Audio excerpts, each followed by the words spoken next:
Carrie Genzel here, aka Mrs. Check. I hear that you, Dustin, Nico, and Mike are very big fans of Jennifer's Body. So, my advice is don't go out there. Watch out for those cannibalistic cheerleaders.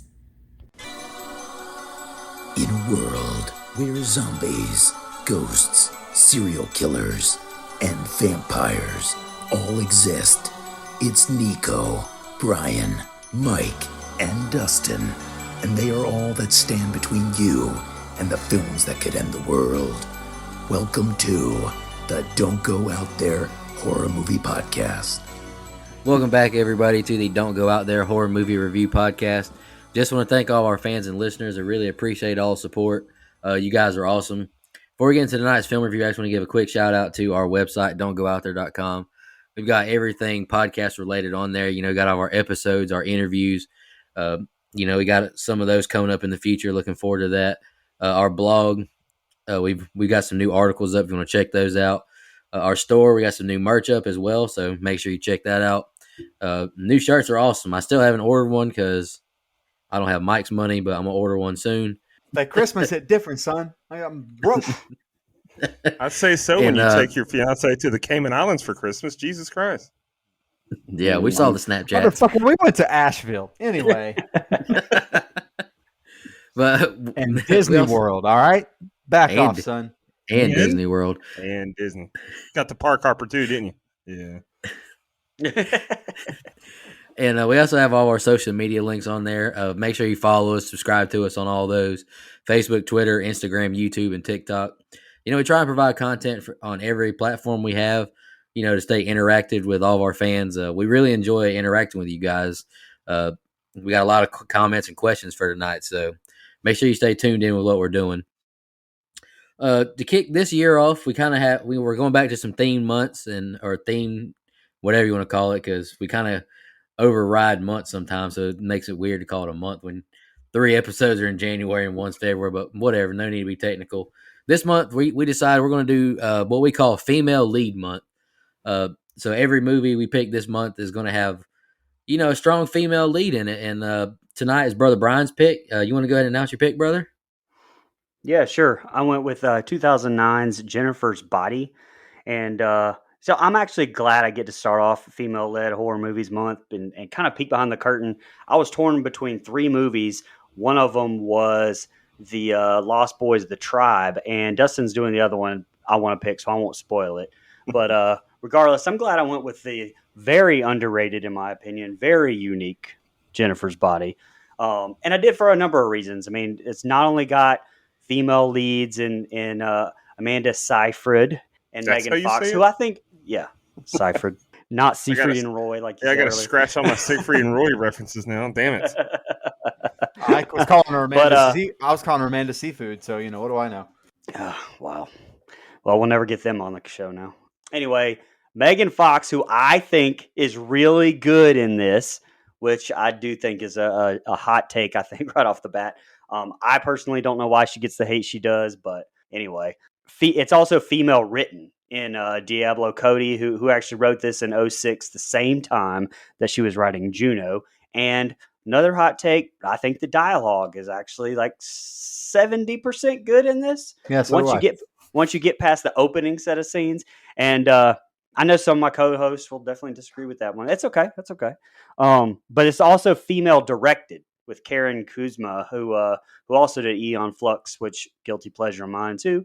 But I think this movie has gotten a bad rap. I mean, some people are coming around on it. I've seen the interwebs. It's getting a little bit of a cult following, but I always liked it. Part of the reason why this movie kind of got a bad rap, though, was, and I'm a guy, I'll say it, sexist ass, shitty fucking marketing from 20th Century Fox. You know, they tried to market it solely on Fox's sex appeal, even going as far as telling Kuzma that one of the marketing ideas was to have Megan Fox do live chats on Pornhub. It was pretty fucking terrible. Seyfried and Fox have both gone on record as saying that this is their favorite movie that they've ever done. And I liken it, my own head, to Species or The Faculty. A lot of people say Ginger Snaps. I've never personally seen that movie. Although I've been actively looking for a werewolf film, so I'll check it out first. But both are fun, well written in my opinion, and a perfect start to this themed month. All right, I'll go next. Brian personally texted me the other night after I after I texted in our group chat that I was checking it out. He texted me the next day. He's like, "You didn't like it, did you?" I was like, "No, I didn't actually." I can always tell because he won't say a thing about it if he hates it. But take that and rewind it back. I rewatched this movie 3 times since then, and Dang. I have liked this movie more and more every time I watched it. Let's go. It took kind of like how Brian said the marketing wasn't good on it. I actually don't remember this movie being marketed that much because this was the year I graduated, so I was kind of more worried about getting the hell out of high school instead of watching movies mostly. But I think, like Brian said, it was just marketed so terribly, and I've watched like Chris Stuckman's like review from last year of this movie. It's like this movie is actually really ahead of its time with the message it's trying to send.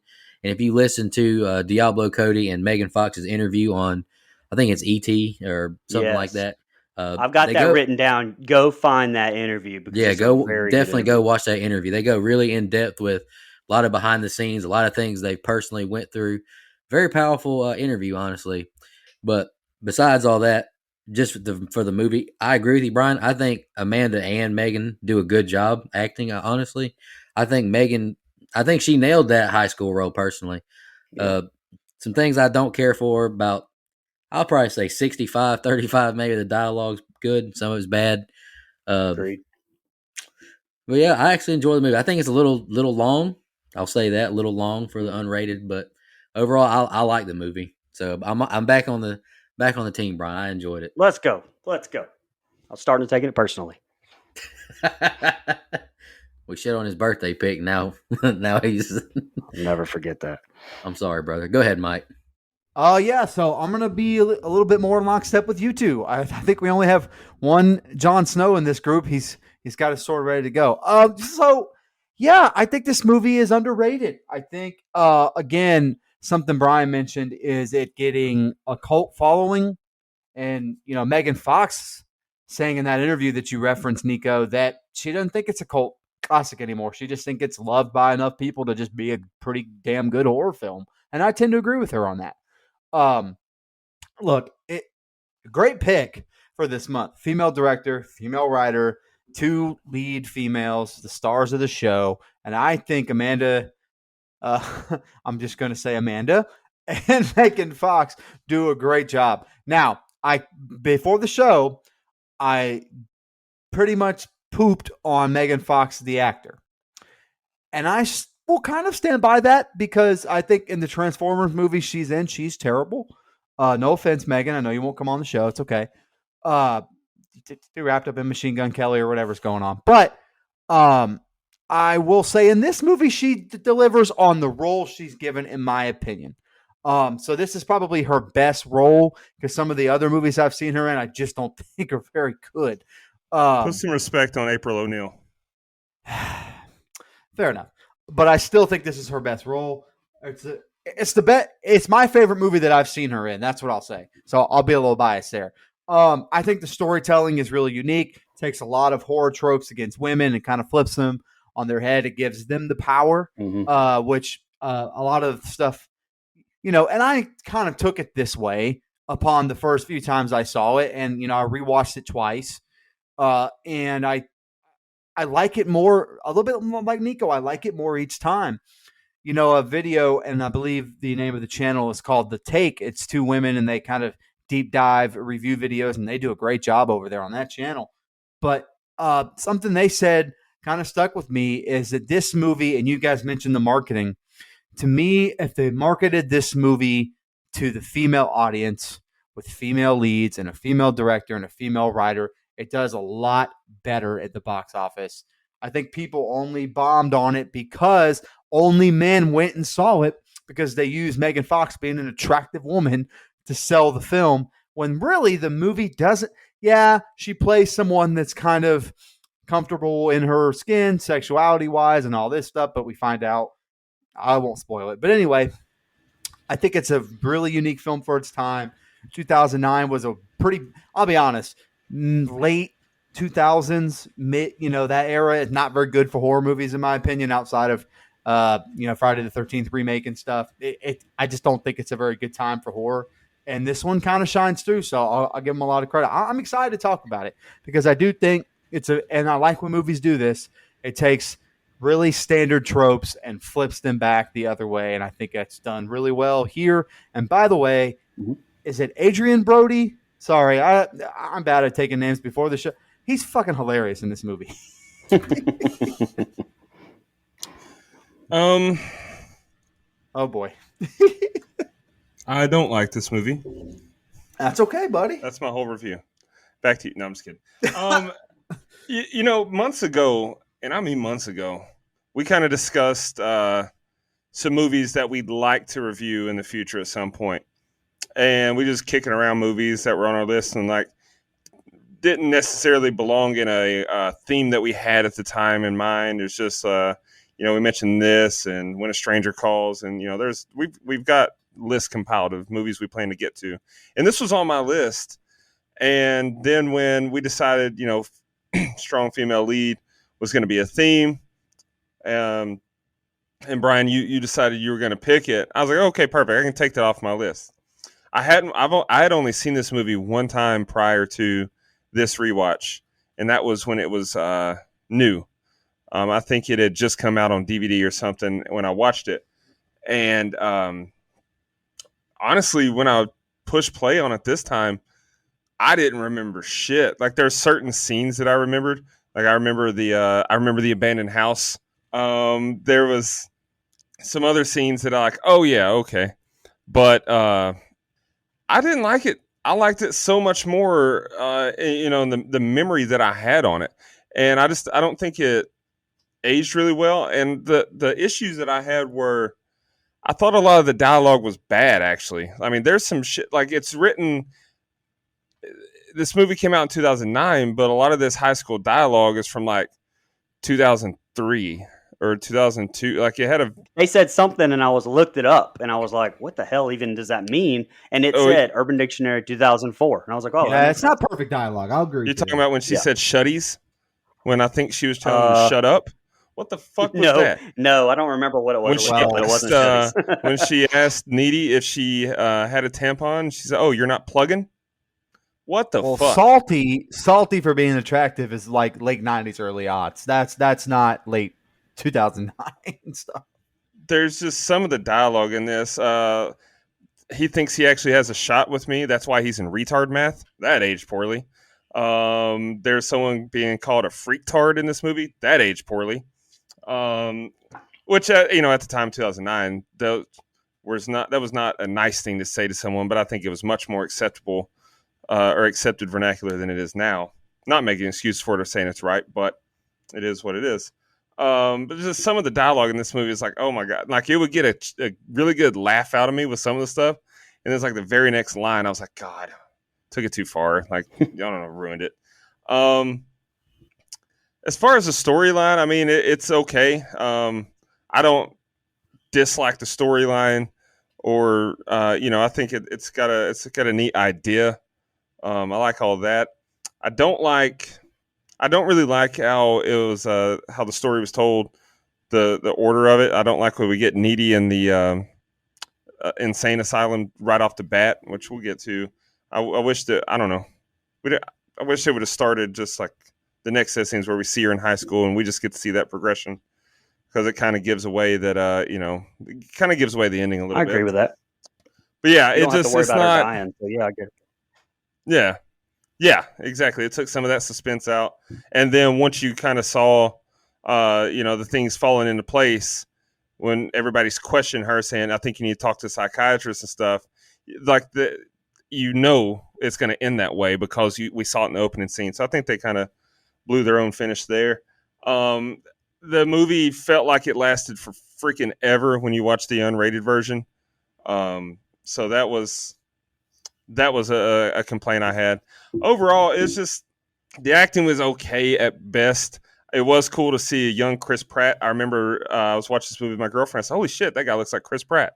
And I looked it up and I was like, holy shit, that is Chris Pratt. So that was cool. the casting's good. It's just I don't think that Megan Fox is a very strong actress. Um, she could be the leading lady in my life, though. My girlfriend doesn't listen to this. We're good. But overall, it's just it's not a movie that I enjoyed watching on this rewatch, and it's a pretty safe bet that I won't watch it. Let's see, it's been out 12 years now. It'd probably be another 12 years or more before I watch it again. Really quick, two things. One, Megan Fox, call me sometime. Amanda Seyfried can also call me sometime. And number three, Dustin, how do you know what the park hopper is? It's The park pop hopper? culture, man. Because you told me about it. Sounds like someone that's purchased it before. Anyway, let's continue. Megan Fox is the best part of Transformers. Go ahead. Yeah, I've never also, seen any Transformers movies. That's not surprising. To follow up, What the hell did you just say? to follow I up quit. on Mike's statement about Megan Fox movies earlier, I did thoroughly enjoy the first Transformers movie. I thought it was great.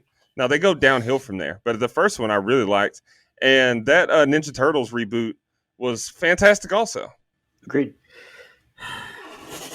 He got mad at me for not seeing Transformers, whenever he hates all superhero stuff like that. I didn't get mad at you for not seeing Transformers. My facial expression was to Brian saying Megan Fox is the best part. I was showing this scene by scene for Brian has to cut out more stuff. The film starts with Needy staring out her cell window with letters and toys on the floor. She narrates now about how she's the shit. She describes the letter she gets, and we see a picture of her former boyfriend. She puts slippers on now and heads to the wreck. We see other patients playing games, and now we're in the cafeteria. Her chart says she's a kicker. A nurse asks about her lunch choice, then Needy kicks the shit out of her, launching her, and two wardens carry and throw her into solitary.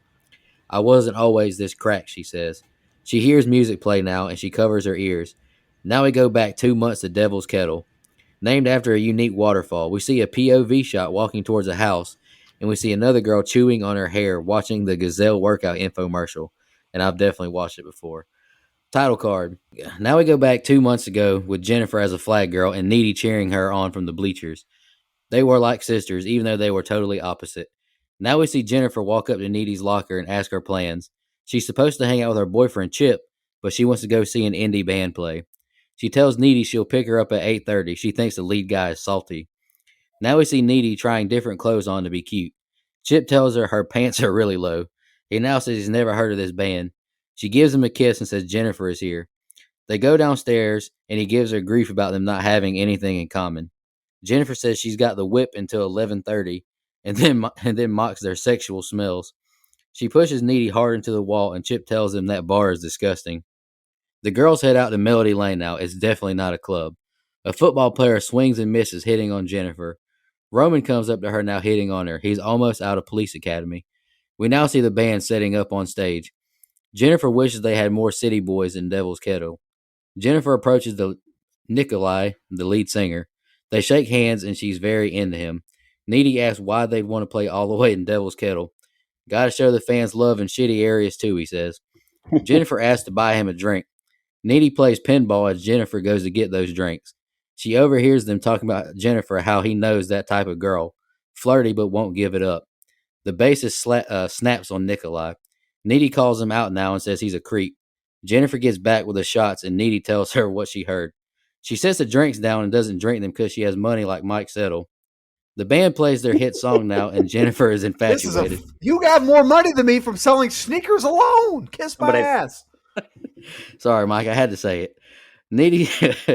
All right, this annoyed the shit out of me. Needy sees a fire starting on stage and just watches it spread and doesn't say anything.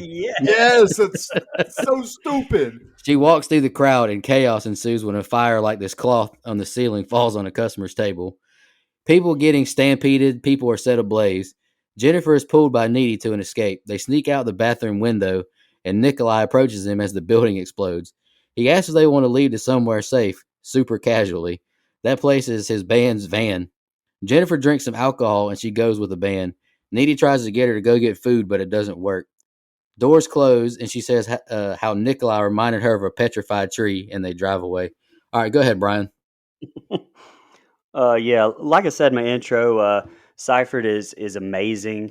in this to me, and definitely has the more complex written character. I mean, and yes, Fox's is more one dimensional, but that's okay. I mean, that one dimension I personally like a lot and think she kills it.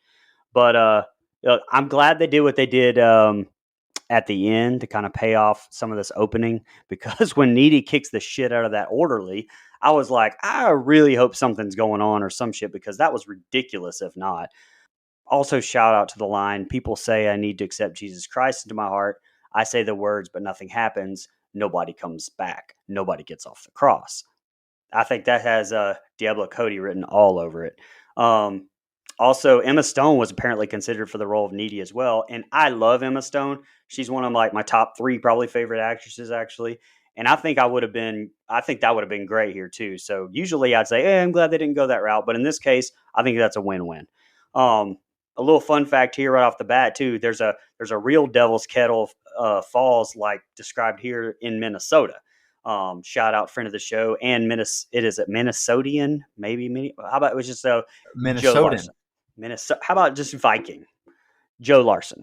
But anyway, Gopher. shot here, Gopher. Minnesota State Screaming Eagles.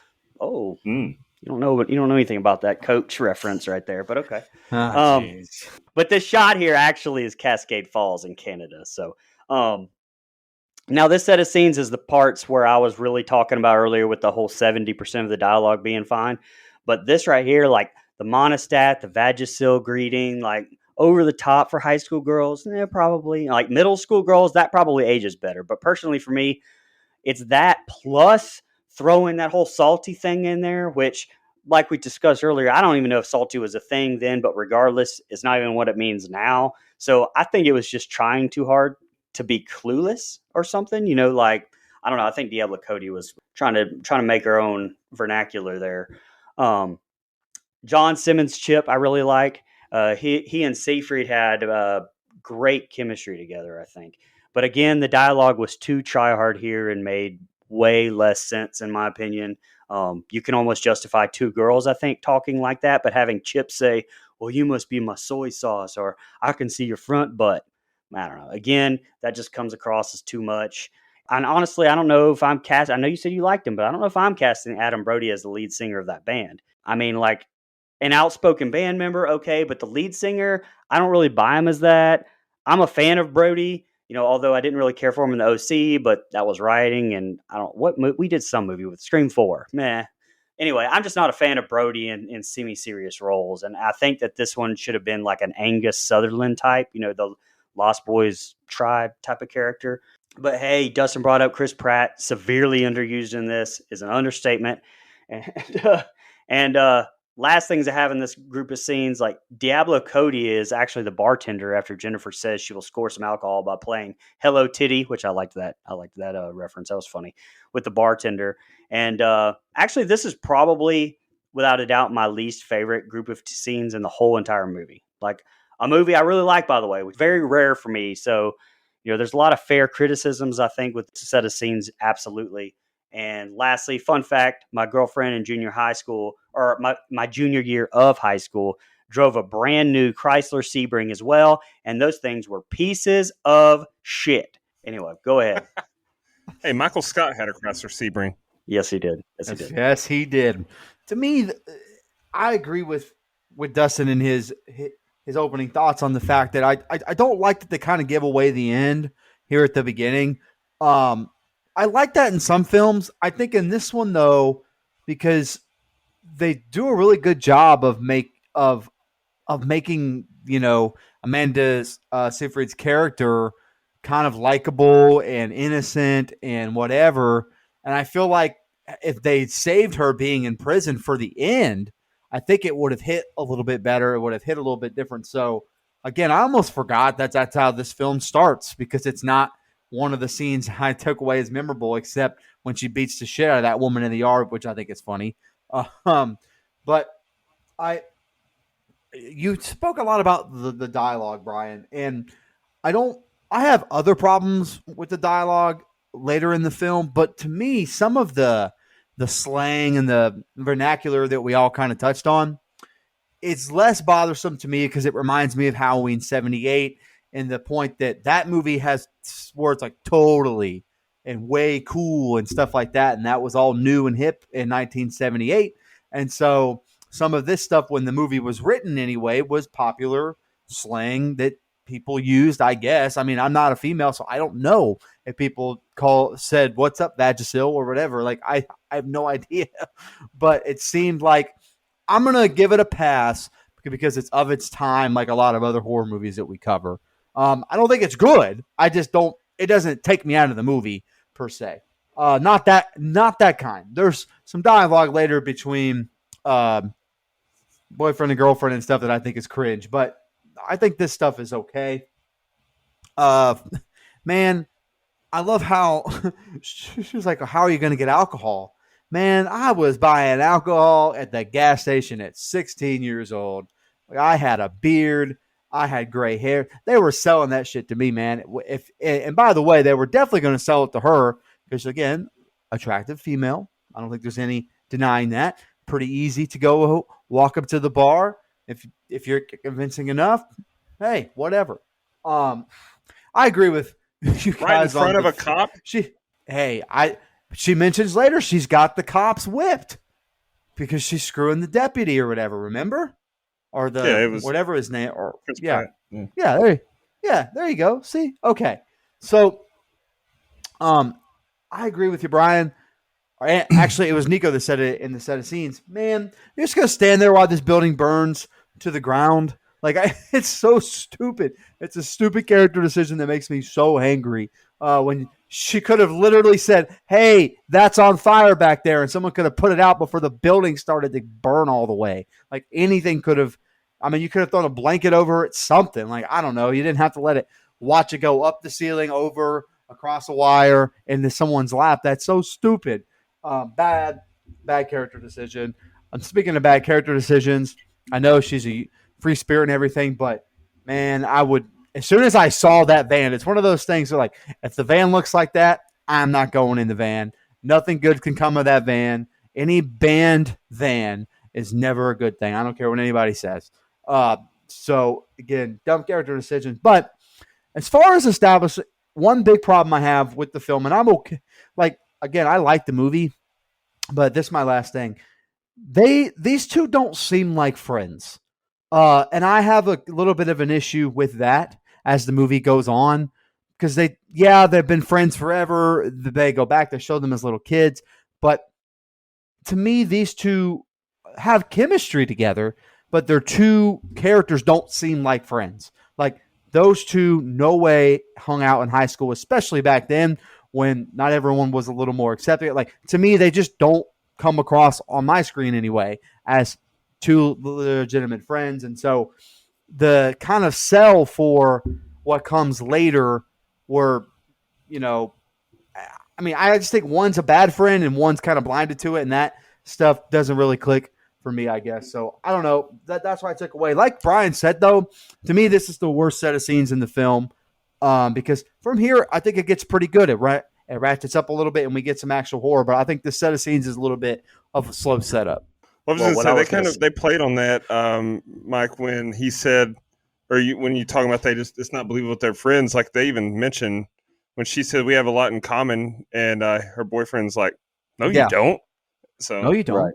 Well, and what I was going to say was, Mike, what you touched on with, and Nico too, with, like, have maybe the band have set that fire on purpose, and then then I could buy maybe it spreading so damn quickly. Yeah, and that's true. Something else I didn't really buy into was, like, Jennifer was almost like so transfixed on Brody. I mean, if it was like a demon or a vampire or whatever himself, I could buy that maybe he was like, I don't know, hypnotizing her type of thing. You know how they do sometimes in some of those movies.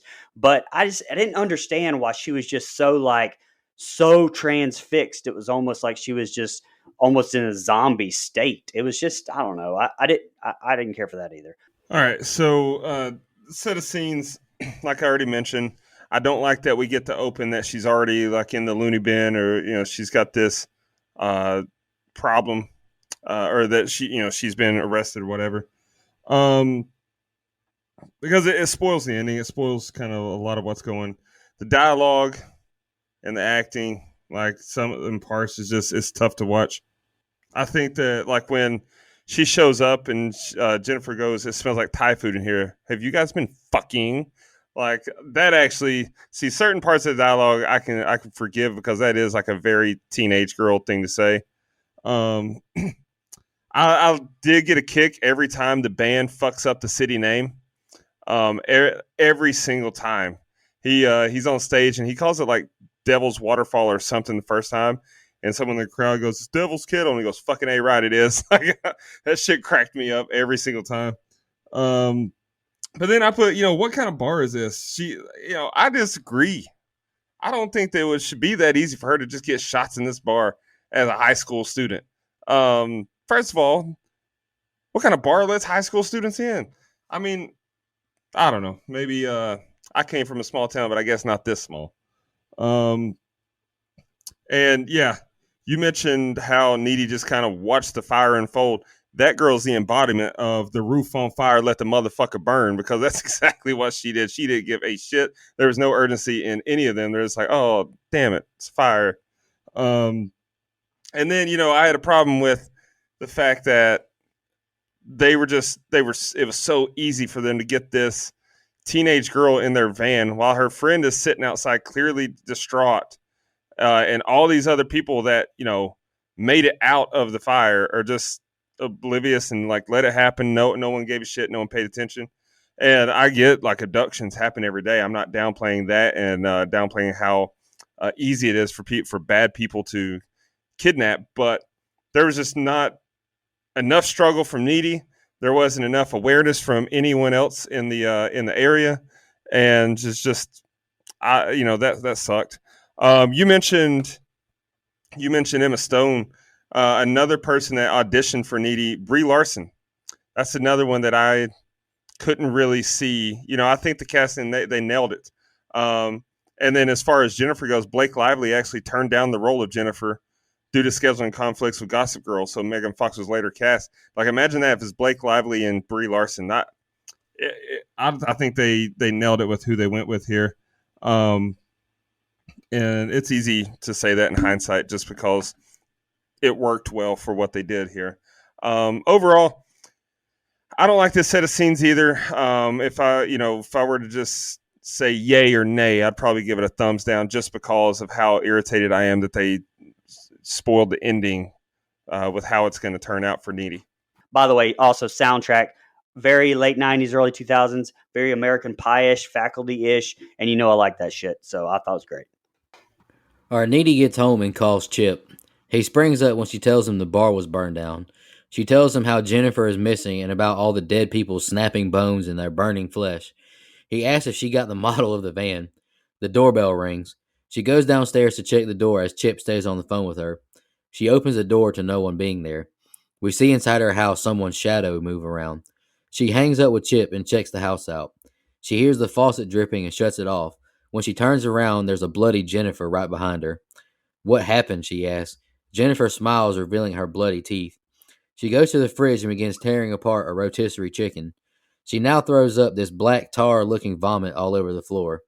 Needy goes to comfort her, but Jennifer just giggles. Needy goes to call for help, but Jennifer slams her into the wall.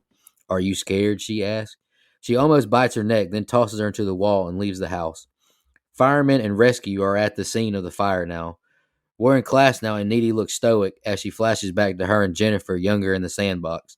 Jennifer walks up acting like nothing happened at the bar or her house. Sucks to be them, I guess, Jennifer says as she insults Needy's looks. Needy shows her dirty fingernails, and the teacher walks in. He tells the class how dark of a day this is for them all. We lost 8 students, including Ahmet from India and Senior Rita Erickson, the Spanish teacher. We can't let the fire win, he says as Jennifer mocks them. We see Jonas crying now in the front of the classroom.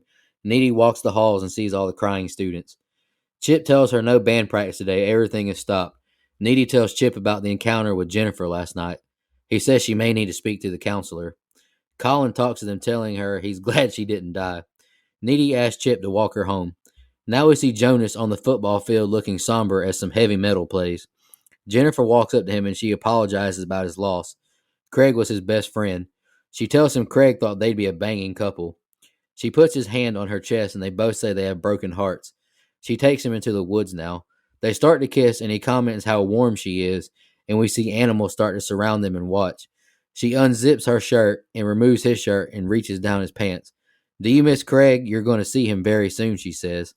She pushes him into a tree and bites him with her demonic-looking teeth.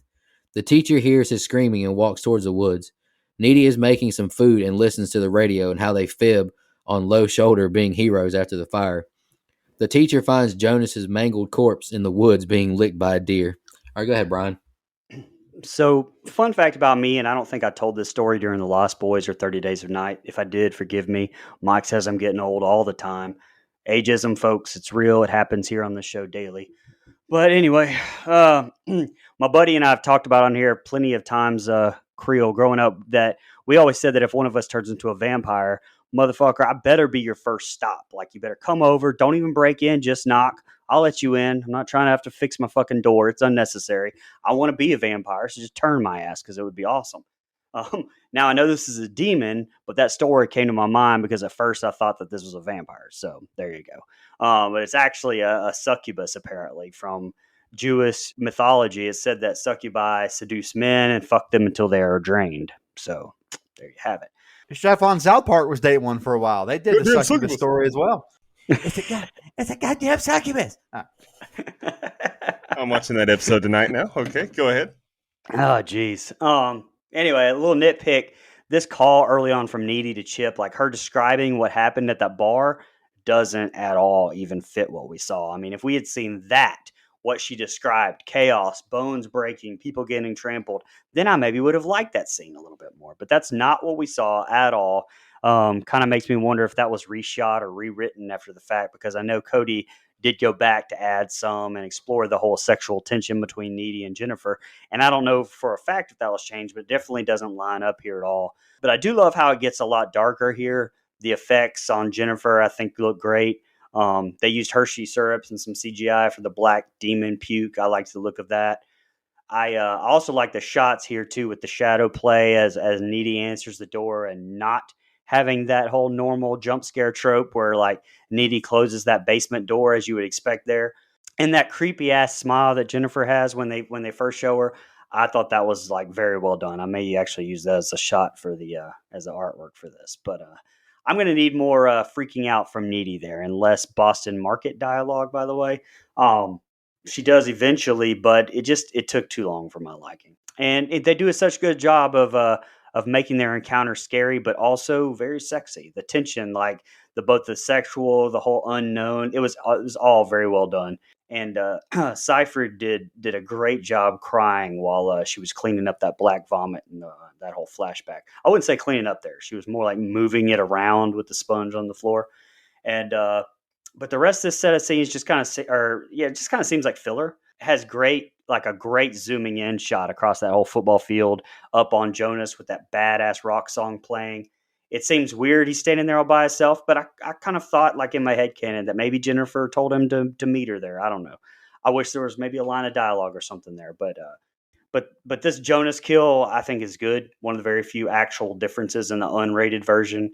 It gives us a little more hand job motion too, a little more gore with his body as well. But this is where the movie starts to pick up for me the rest of the way. Like I have one more thing, but I think Dustin's going to hit on it, so I'm going to pass it on to Mike now. Yeah, so I really like the opening part of this set of scenes. I think, the look of Megan Fox here is really cool. The blood coming down and the black goo that we get, or as Vince McMahon would call it, black ooze. Sorry. Dustin will get that eventually. But yeah, so I like the look of it because it's something, again, the first time you watch the film, you're like, well, what the fuck is this? Because you're, like Brian, kind of thinking this is going to be a vampire movie. Like, it has that, it's setting up for that trope, very stereotypical. That's the direction it's heading. And then you get this black goo, and it doesn't make a whole lot of sense, and you're not really sure, but you're intrigued by it. This is, to me, where I think Needy and Jennifer's on-screen chemistry starts to form a little bit, not necessarily as friends, but just as two characters. I think it's really good here. Um, so something that I didn't touch on in the last set of scenes that sets up a lot of the other film is obviously the sexual tension between the two, the emotional tension between the two, especially on Needy's side. And I think Jennifer, when she begins to have this demon, manipulates that because she knows. And they don't really say it, but they don't need to say it. It's there with the hand holding scene. It's a little bit there, when she's crying about her and stuff like that. Like, I think that it's just so subtle. And then, Brian mentioned this scene here. It's there. You could cut the tension with a knife. I think it's really good. What I don't like, golly, for once, I just wish a horror movie would stop this trope.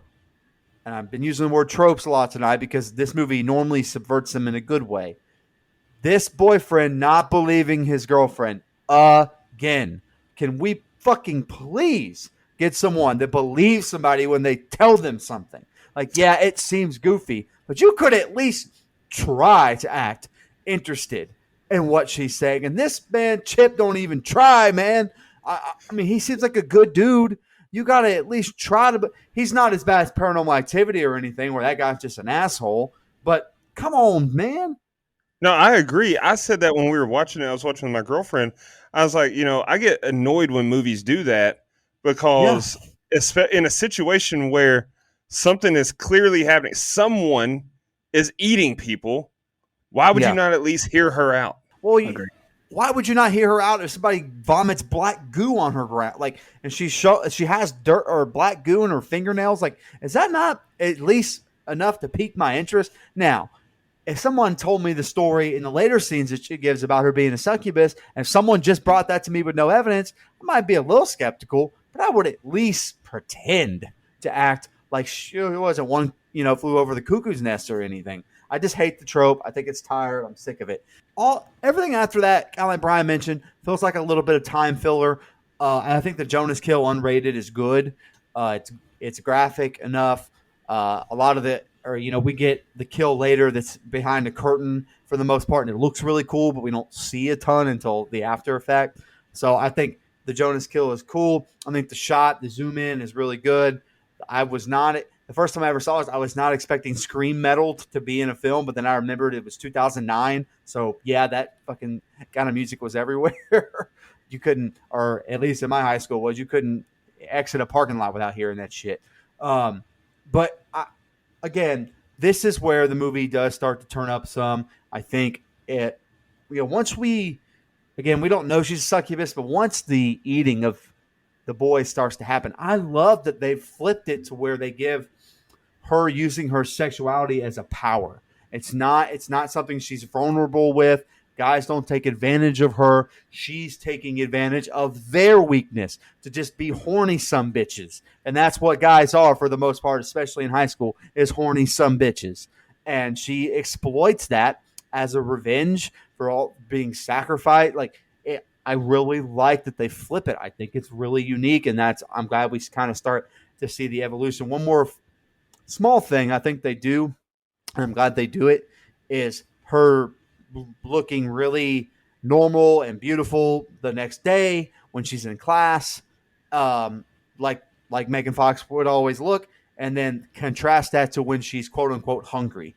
And I think those two things playing off each other is really, really a small thing, but I'm glad it's in the film. I think it's a really smart way to write it. So yeah, that's all I have. All right. So this set of scenes, it starts off, I too have come home from a bar fucked up and just absolutely tore into a chicken. So I get that. That part wasn't really that shocking to me. However, she dropped it on her friend's floor and just ate it off. I was like, okay, something's fucked up about this girl. And then the way she screamed and just that was bone chilling there. But what the fuck is this black bile she spewed out of her mouth? Now, Brian, you told us that it was partially Hershey syrup. So, Mike, I got to touch on something you said. You mentioned black ooze. Now that we know what it was made of, I think that Vince McMahon would agree that it's chocolate. But anyway, I need more ooze. But I did have a problem with the way the ooze looked. Now I get it, 2009, maybe CGI has come a long way, but the CGI part of it didn't look great. But then the way that it just like skedaddled across the floor there like a goddamn transformer, it didn't.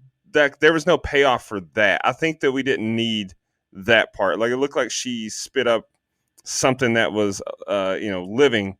We could have just had it be black bile, and it would have had the exact same effect. Um, then the next day at school, when she gets to school and Needy's got this black shit under her nails and everything, like she looked stressed out. She looked like she'd been through it. So that's a great job of acting there.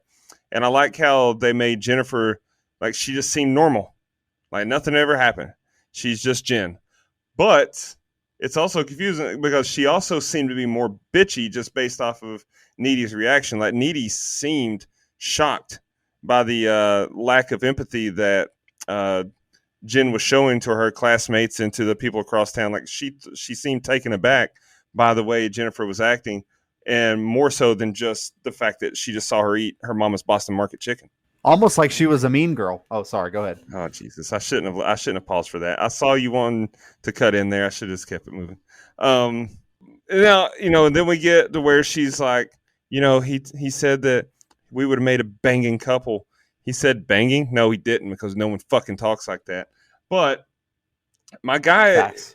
is grieving his best friend.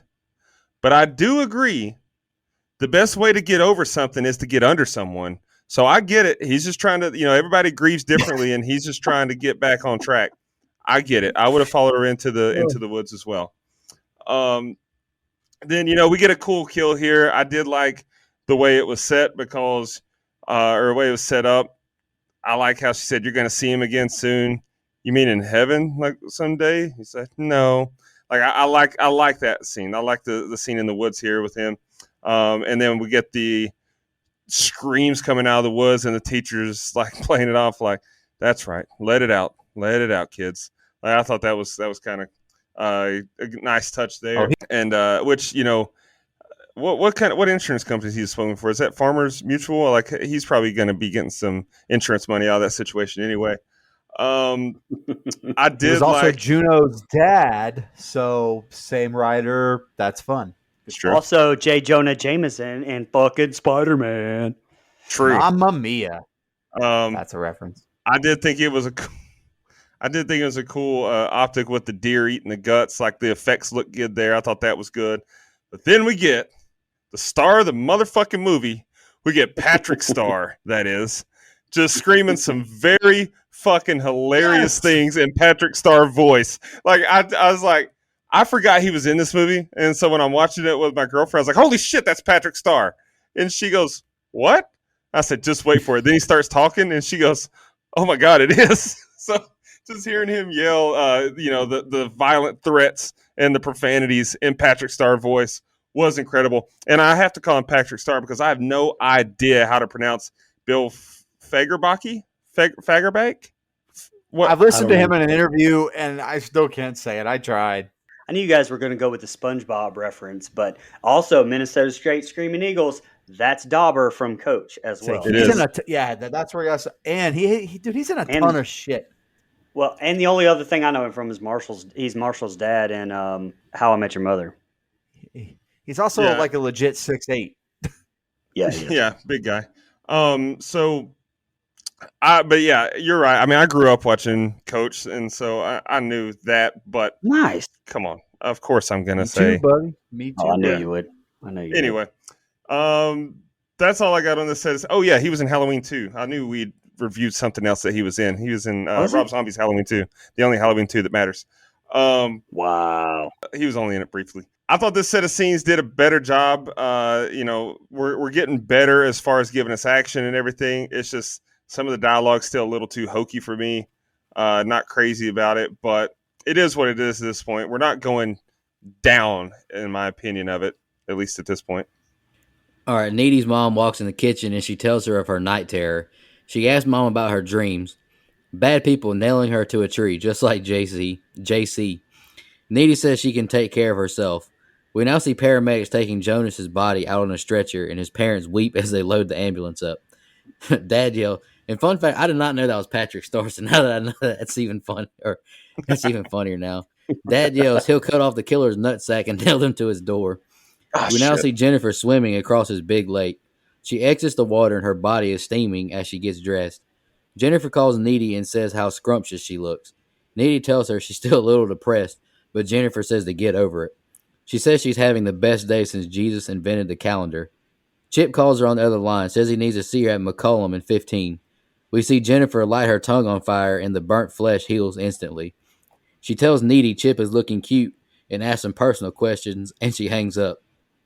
Chip tells Needy Jonas was murdered and how all the cops are at his house. Needy says it can't be a coincidence. Chip says the bad luck has to be over. We now see Jennifer walking the hallway very diva-ish. Needy says the press couldn't get enough of them.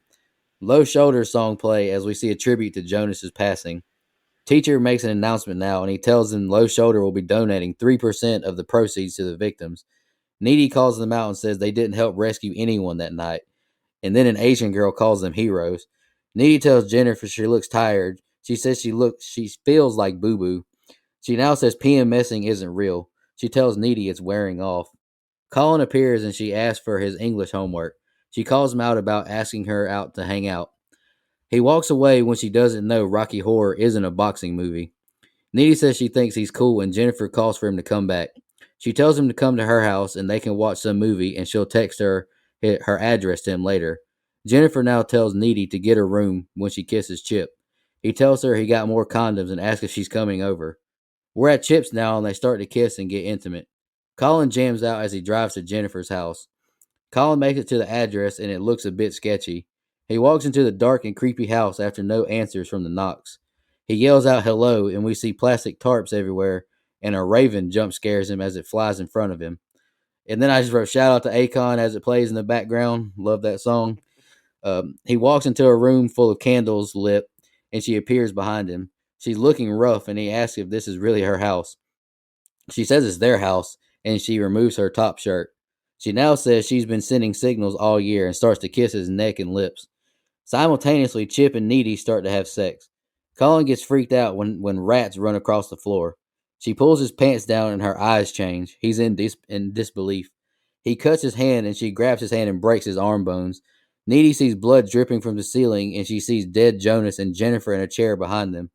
We now see Jennifer biting and eating Colin in the shadows. Needy says hopeless over and over, and Chip asks if she's okay and if he's hurting her. She pushes him off her and sits up, gasping for air. We see dead Colin and Jennifer drinking his blood. All right, go ahead, Brian. Yeah, definitely the most iconic shot of this movie with Jennifer swimming in the lake naked here, and I get why. I mean, it's absolutely gorgeous shot. Even like has that steam coming off of Megan Fox's back as she's standing on the dock.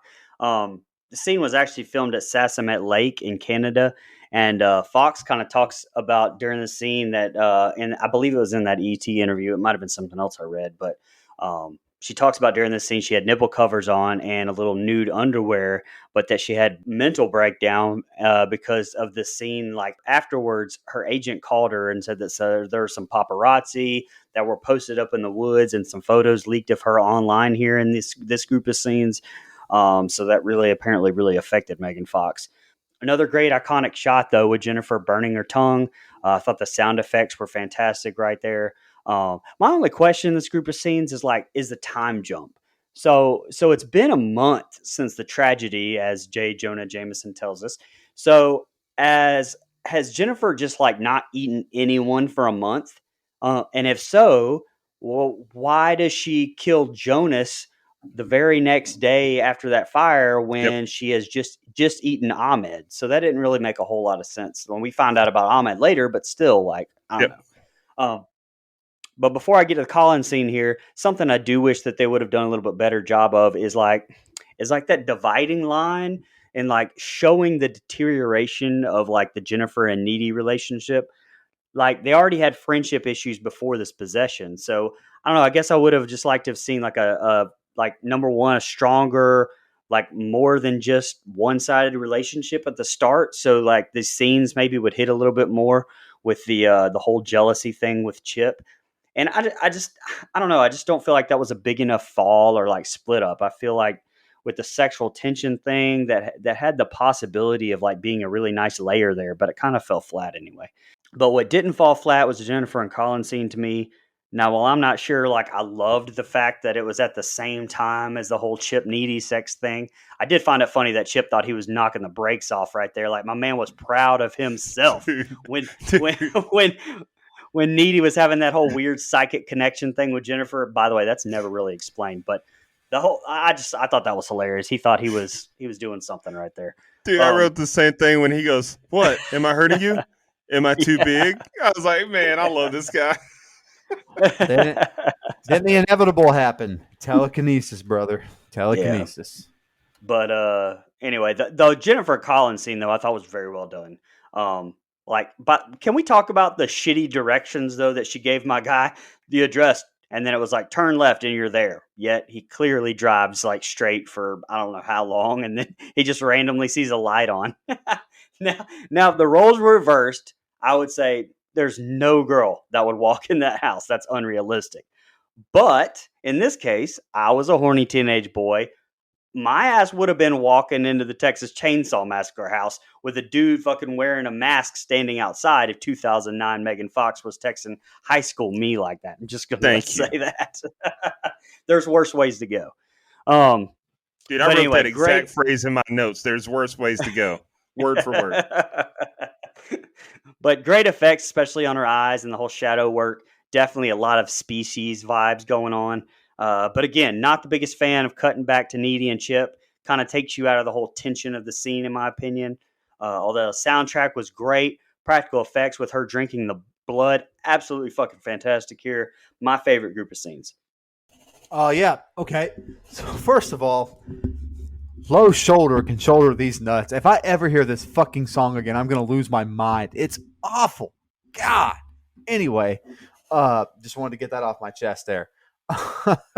Yeah, so I do think this is the best set of scenes for the kill at the end. And that's pretty much what I have my notes on here. I will say there's some subtle stuff, like I mentioned in the last set of scenes, the difference how Jennifer looks when she's not feeding, she's hungry.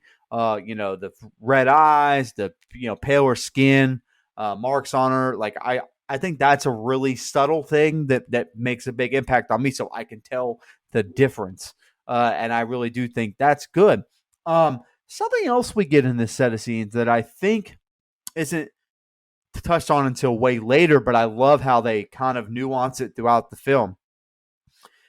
It takes Needy mentioning that she thinks Colin is super cool for Jennifer to want to eat him. It's almost like she's a shitty friend, like I said at the beginning, where, she may have the hots for him. Not today. I want all the attention. I want all the boys. And I do think that's her mindset here, even with this demon inside of her. I think that's her motive by eating Colin. She doesn't want Needy to have him. And I think that's, subtle throughout the film, but definitely hit on later as, Needy calls her out about all that stuff. But, okay, I'm the complete opposite of you, Brian. I'm not saying I want a horny teenager. And that mind is basically like ground beef, brother. Like once it takes over, the hormones are hormones. If I drive up and that's the house that you're living in, I'm out. I can't do it. I cannot do it. I don't want to go inside. I don't care what the reason is. I'm good. Now, I'm not trying to be judgmental. I'm just saying that house looks like it was being renovated and I ain't a part of it. No, thank you. So I would probably have drove away. Now, I would have missed out on I would have missed out on getting eaten. So I think I'm the smart one here. Anyway. I just call shenanigans. I don't believe that for 1 second. If anybody had ever been questioning where the line is with Mike, here it is. This is the line. That's what I'm saying. I'm a deeply devoted man. I don't speak of such things. Anyway. Exactly. Let's go. I actually disagree with you, Brian. I like the back and forth of the two sex scenes. I think it's almost like a yin and a yang. Like I think that the difference between two people that actually want to get, steamy with each other, and then there's this nervous tension from Colin and doesn't quite know how to take this aggressive sexual deviancy here, I think is pretty fun. The telekinesis stuff is not explained. I think it's bad. I don't like it. It kind of, if it were explained away, fine, but it's not at all. It's not like she had been bitten by Jennifer yet at this point. That would have been an explanation I think I would have been okay with. But there's no link between the two outside of being really old friends. And I don't think they do a good job of exploring why she's losing her virginity to her longtime boyfriend. She's having this telekinetic battle with her friend, and there's blood dripping on the roof. And by the way, if I'm ever doing that and I look up and see blood dripping from the roof, I'm leaving. I don't care how great it is. I'm out. Can't do it. No, sir. But all in all, I think the kill of Colin, I think is shot really cool. Behind the curtain, it's just shadows. Behind the curtain, you get that scene, and I think the kill is really cool because you don't see it. It looks like she's ripping his you-know-what's off, and I think that's, again, very different. Well, I'm just trying to clean up my act here, bud. Anyway, but yeah, I actually like the back and forth. However, it would be a lot more awkward for Needy and Chip the next day than they ended up being. Like, he's buying her a ticket to formal and all this other stuff. I've been like, man, that was weird. I don't, you sure you want to go to get, like, I don't know what's going on here. But yeah, I like that. I like the set of scenes. I think the back and forth is really well done. Yeah. So, first of all, my bad. I jumped the gun on the Patrick Starr thing, the last set of scenes. I threw that in with the last set of scenes. Then Nico opens this set with talking about it. So that's my bad on that. But I one of the things that, well, before we get there here, so the lower shoulder, shoulder ache, whatever the fuck their name is, that band can go to hell. I agree. If I hear that song one more time, I'm gonna lose my mind. I think that's like a trigger for me now. Is when I hear it, I'm just gonna snap. But they did a good job though of never letting you forget about that band. Every time you turn around, they're somewhere. So it kind of shows like kind of went to prove that the whole thing with Jennifer wasn't all for naught. Like, they definitely have more notoriety because they were there at this fire and they're just all over the radio and everything. But I thought the comment was funny when they were talking about they're donating 3%, and someone was like, well, what about the other 97%? But the best thing about this movie to me is the way that they manipulated Jennifer's look in between feedings. I thought that was phenomenal. Like, you could tell when she was full, she looked like this, well done up, picture perfect cheerleader. And then when she was hungry, she looked like she had been through hell and back. So, but I did put, though, that I don't like how inconsistent it was because, like you mentioned, Brian, like, if she can go so long without eating, then why the hell was she needing to eat the very next day? She looked like shit the next day. It's just inconsistencies there.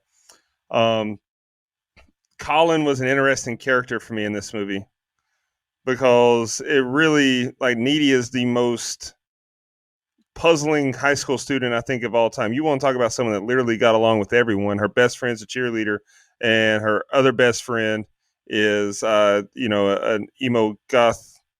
I guess South Park said that those are two different things, but to me they kind of run together. So those are two different things. And then her boyfriend's just a regular dude. So I thought that Chip was hilarious to me throughout this movie. When through this point, I guess, because later when he starts really questioning Needy's sanity and then goes against her wishes and then betrays her trust, son of a bitch. But the scene with the condoms, like when they're talking, he goes, and I got some more condoms. He's like, I'm not saying like that's why, like, that's such a high school conversation, right? Like, you're trying to be like, yeah, I'm cool. I got condoms. So I know we're going to have sex, but also you don't want to say the same thing or the wrong thing that's going to have your girlfriend be completely turned off. So you got to be like, oh, well, I'm not saying that's why you're coming over. I was just letting you know. It's like, yeah, I thought that was spot on. And yeah, I call shenanigans, Michael Settle. Bullshit. Megan Fox calls you. I'm not saying to this day because I know you're in love with Kat. But to this day, Megan Fox calls you. Is like, hey, come to this fucking murder scene. You're pulling up, pal. I don't care. I wouldn't want to show up and her have a machine gun there Thank you. Thank you. That's going to Anyway, age poorly.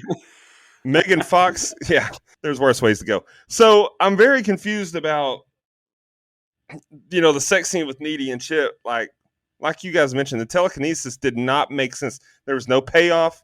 There's no explanation. What? Why? Why? It didn't.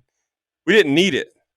Honestly, it was like there was no payoff. So if you just wanted to have a reason for her to leave all upset, you could have just been like, she was freaked out, feeling guilty because she just had sex, or maybe Chip was being too pushy, so she leaves. Like, I don't know. The telekinesis didn't make sense. It was illogical. So, yeah, that was it. That was irritating. But I did also like the way Colin's death was shot. I agree. All right, Needy runs out the house and drives away. She swerves when she sees Jennifer walking out the woods like on all fours. Needy looks around and Jennifer lands on her windshield, scaring her. She drives away now, running inside her house, calling for her mommy. She sits on the couch crying in the fetal position. She flashes back to watching Jennifer with the flags and her being driven off with a band in the van. Needy lays down in bed now and she's scared when Jennifer reveals herself in the bed. She yells, "Get out!" Jennifer tells her she's not going to bite her and she plays with her hair and they start to kiss passionately. Needy snaps out of it, yelling, "What's happening?" She says she saw her and she's going to call the police. Jennifer says she wants to explain some things to her. She now tells her what happened with the band. She says they're agents of Satan with cool haircuts. Flashback, and Jennifer asks where they're going and if they're rapists. She tells them they're a virgin, thinking they'll sway them to let her free. They tie her up and gag her. They light a flame, and Nikolai asks a band member, "Do you want to be rich and famous or work at a coffee shop forever?" They're performing a satanic ritual to become famous. She cries and begs for her life to be spared. She offers to help them sell t-shirts and be a part of their street scene. He pulls out his Bowie knife now and he tells her she's the girl for him, and they start to sing 8675309 as we get slow-mo shots of her being stabbed and butchered. She says it should have killed me, but it didn't. Nikolai chunks the knife into the whirlpool by the waterfall. She says she doesn't remember what happened much after that. We see Jennifer now on the street, passing Ahmet, who survived the fire. She asks him repeatedly if anyone knows he's alive. "You come with me," as she drags him into the woods. When she's full, she's unkillable as she stabs and cuts herself and instantly heals. Jennifer tells her she should talk to someone about these thoughts. She tells her Chip is having second thoughts and Needy tells her to leave. Jennifer gets dressed and hops out the window. "See you at school." We're at Colin's funeral now, and two of his weirdo friends say they should be with him making a scene. Colin's mom now calls him out, saying he wouldn't want to be eaten cannibalistic style before his 18th birthday. He looked like lasagna with teeth. She tells him he's in an overpriced rose box, not flying around in an unknown world. "Take your pain and shove it up your asses, kids." They did a big memorial for Colin, Needy says. No one seemed to care anymore. All right, go ahead, Brian. So first off, this quote unquote love scene, and I say quote because it was actually originally written by Cody to be a full on sex scene, but she toned it down. And I know coming from me, it's going to sound super pervy because I'm a guy, but I do wish that they would have either like left it in or at least not had Needy stop anything. I think it would have strengthened their relationship more between Needy and Jennifer and made it more complicated. And therefore, that betrayal, it would have meant, it would have been more of a bigger emotional thing when it happens later. And I don't know, have Chip walk in on them or something. I just think personally it would have been a better third act as far as the plot arcs go. Now, with that said, Amanda Seyfried admitted in interviews that she really enjoyed her love scene with Megan Fox. She said it was very exciting. Quote, "Jennifer's Body is my favorite movie I've ever done. It was overlooked in theaters, but it does have a DVD following now. I can't believe nobody wanted to see Megan Fox and me hitting it. They had an extreme close-up of our tongues, and I'm telling you, the thing about that scene is that it's actually really sexy. I think Megan and I kissed really well together. We have similar kissing styles, and it worked. We got it done for the masses." And I mean, she's not wrong. I mean, that kiss was right up there with Cruel Intentions. I mean, like, honestly, it looked like it did probably take some cues from Cruel Intentions there. That sounds so weird transcribed. The flashback scene, though, this is one of those things I was talking about at the start, and Mike was talking about too, with them flipping tropes on their head. Like usually if you're the virgin, you're dead in a horror movie. And in this case, we have being a virgin being the worst thing that could happen here. But I do wonder if this would have made like the opening better to see this like happen real time instead of Jennifer telling the story. Also, I mean, props to Cody. Now, years later, we hear all of these rumors of this really happening in Hollywood. Maybe she was trying to tell everyone something back then. Anyway, I don't know. Great effects on her arm healing back up. I just think they could have come up with a better way to split them up than this weird conversation is all. Like, I did love Colin's mom's speech at the funeral to the dipshit goth kids at the funeral, but again, like hardly any time has gone by here because Chip says he made love to her for 4 minutes the quote other night, but she just ate. So how long has it been between here and the formal? I don't know. Mhm. But anyway, to end on a good note, the shot of Chip walking through the park on the way to the dance and Jennifer kind of blurred out walking in slow motion behind him, I thought was a fucking fantastic shot. Go ahead. Yeah, I think the big chunk of this scene is obviously in Needy's bedroom or whatever. I think the shot of Megan Fox in the street is kind of genuinely scary. You know, if you're someone that scares, that's a really good jump scare to me.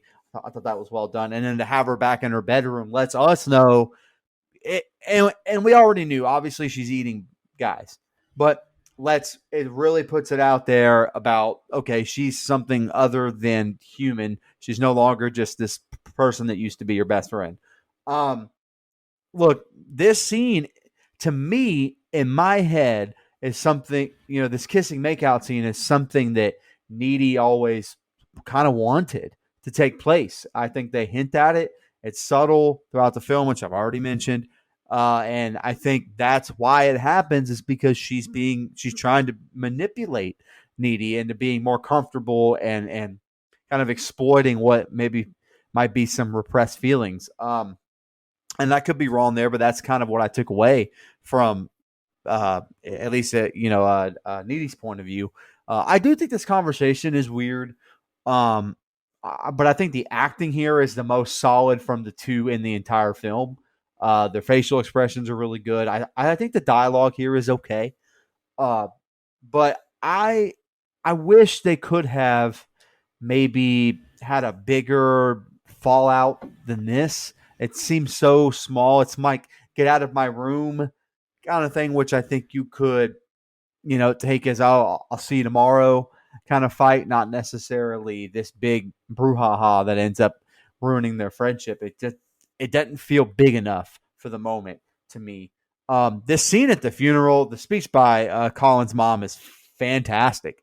It's great acting. I think it comes across really well. It makes stuff that it doesn't make fun of the goth kids per se, but it's also kind of making their nonsense about being in the realm or whatever seem very trivial compared to someone who just lost their son.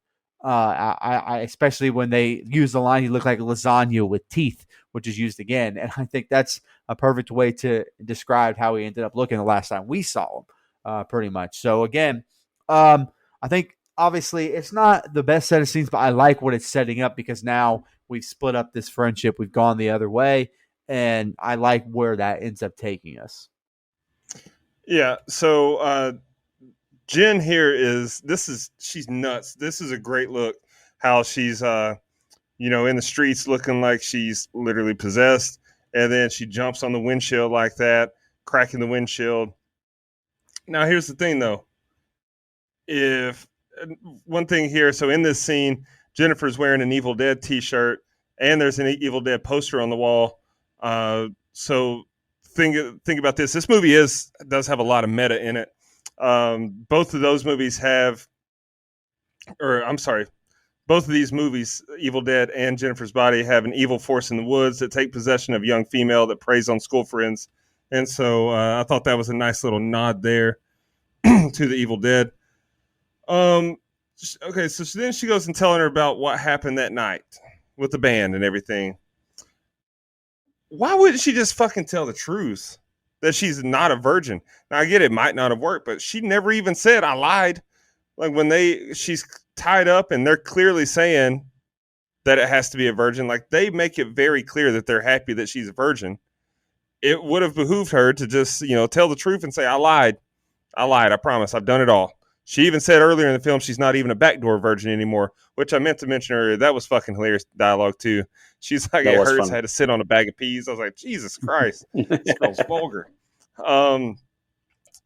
But my thing with this story is she's telling her all the horrible things that these douchebags did to her just to get famous. But it's not really explained, like, how did she go from that to eating Ahmet? Like, I get it, like, she felt hungry, but how did she just instantly know she had to eat people? That she was going to prey on the men? Like, it was just a little bit of a gap there, because that was like right after this shit happened. She's walking home from this, and then, hey, Ahmet, anyone know you're alive? I'm going to eat you. So a little bit of a problem there. And if she does immediately know, hey, I need to eat people, or even not immediately, if she just knows it in general, which by the time she's telling the story, she clearly knows, she's been doing it. She's almost a fucking pro. Why would she find the motherfuckers that did this to her? Why would she eat the band? They're clearly still on their publicity tour. Like, they shouldn't be hard to find. So, little irritated that she didn't exact her revenge on the people that did this to her. Instead, she's killing her innocent classmates. And another thing, why did this turn her into Wolverine? And it was funny though, because she said this is like some X-Men shit. So that was a funny nod there, because that's immediately what I thought. It's like, holy shit, she's Wolverine.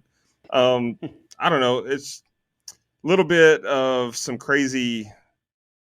Like I said, I've mentioned this on a couple reviews before. I hate when they just like make their own rules up and everything without really explaining why the shit's happening. Should have done a better job of saying, if it's not a virgin, then she's going to get superpowers and, eat everyone whatever.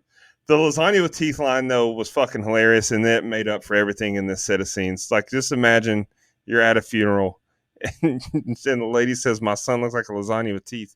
That, I'm the worst about laughing at inappropriate situations. I would have had to leave that funeral.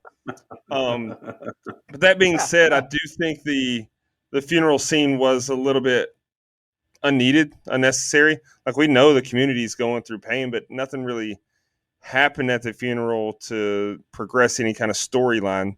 And so when I talked about how this movie felt like it dragged and lasted forever when we watched the director's cut or unrated, whatever you want to call it, that scene alone, the whole funeral could have just been nixed. Needy is doing paranormal research in the library now on demons. She discovers if the sacrifice is impure, they will become a demon. Needy says she and Jennifer haven't spoken in a month as Chip approaches. He says he bought their formal tickets. She says she can't go with him, and he asks if they're breaking up. She asks to please let her show him. She's actually evil, not high school evil. She tells him how the band tried to sacrifice a virgin who wasn't a virgin. The demon lives in her, and she feeds on flesh. She's eating boys, and the dance would be like an all-you-can-eat buffet. Chip says he doesn't believe in all this. He says he ordered her corsage, and she asks him to promise he won't go. She asks if it's not. She says it's not safe for us to be together right now, and he walks away devastated as Needy sits there alone. We see the dance being set up now, and the kids getting dressed and ready. Chip's mom walks in his room and gives him some pepper spray as protection. He tells Mom that he's meeting Needy at the dance, and she wants pictures with her sister. Needy and her mom take pictures together as well. We now see Jennifer covering herself with makeup. Colin's friends walk inside popping balloons dedicated to strange events. Needy is on Jennifer watch. We now see Chip walking through the park alone. Teacher comes on stage now and has the music cut. We see a person walking behind Chip, and Jennifer appears in front of him. He tells her he couldn't hear her calling his name. She brings up Needy, saying she's worried. Jennifer tells Chip she knows why Needy is upset. She lies, saying Needy and Colin were sleeping together on a semi-regular basis. I can't believe she'd mess with your head like this. I care about you so much, Chip. She kisses Chip, saying Needy doesn't deserve him. Teacher announces Low Shoulder as they come on stage. Needy is visibly upset when they start to sing their song. Jennifer and Chip kiss more, and he asks if they can go somewhere else. Needy says Chip's name and runs out of the auditorium. She begins to run to his house. She gets to his house, and Mom says he already left, and he cuts across the park. And then Needy takes off running. And the next two scenes are the ending. Go ahead, Brian. Again, this is where the movie is really, really ratcheted up. You know, you could kind of move along the scene where she's researching what a succubus is and all that. Of course, the boyfriend unbeliever, typical bullshit that we always see. But them breaking up to me doesn't add anything. I don't quite understand why she feels the need to say it's not safe that we're together right now, when I would think that's the one time they would want to be together. If this man eating, vampire succubus thing is on the loose, I would think that's probably better to stay together. But that's just me. Um, one, when they're, they show each of them in their formal dresses, in this set of scenes here. I'm watching it with Catherine, and she says, make sure you mention on your show that both of these two are wearing ugly fucking dresses. So I figured, for people that care, I feel like that was something that I added a little bit, because they're both pretty fucking ugly, just being honest. Okay, so I think what this does is prove my point all along. The first time I ever saw it was how manipulative Jennifer is, even though most of it we find out it's her own insecurities about things and stuff like that. Not making excuses for it, but just kind of, this is the person that she is, even with this demon thing, that's inside of her, or she's become a demon or whatever. But obviously she manipulates Chip, lies about Colin. But even if I were Chip, my gears would have started turning there after she said that, because her coming on to him, the whole thing seems a little forced, seems a little bit. I would have a big question mark, like, wait, why are you trying to come at me? You aren't supposed to be Needy's friend, blah, blah, blah. Like, that would make me go back to what Needy said and said, oh, maybe she has a point. Maybe she's right. Instead, he's just a dumbass kid that doesn't believe his girlfriend again. It just bugs me so much. But I like some of these shots. I like him her kind of walking behind Chip. I think that's a really cool shot. I think some of the, first of all, Low Shoulder again can go fuck itself.